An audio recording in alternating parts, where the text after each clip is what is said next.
This is a live picture, in fact. Wow.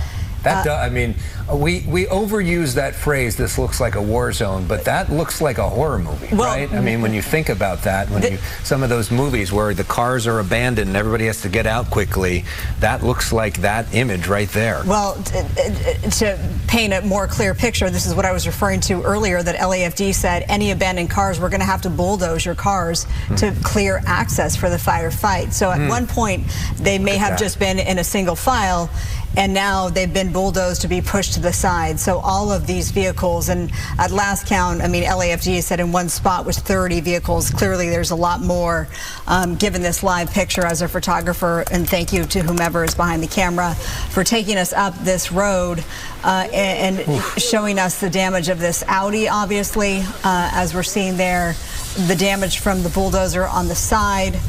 It looks like maybe a pet was in that vehicle as well. We've heard a lot about that today too, where people have gone out and it looks like some groceries, Trader Joe's. in the back.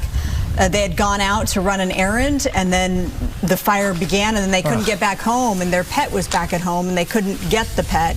Looks like the lights are still on, perhaps there, or maybe that's just the glare that I'm seeing. But car after car after car, it does look like Armageddon.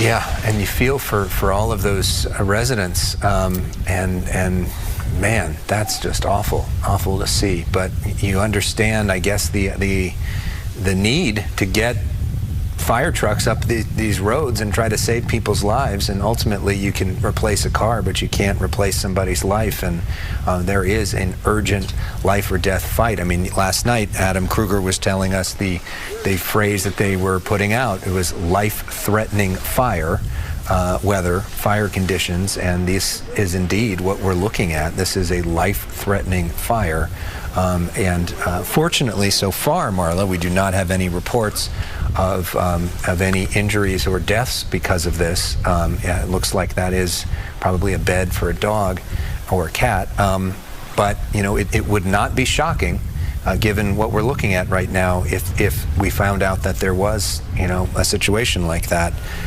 based off of these conditions.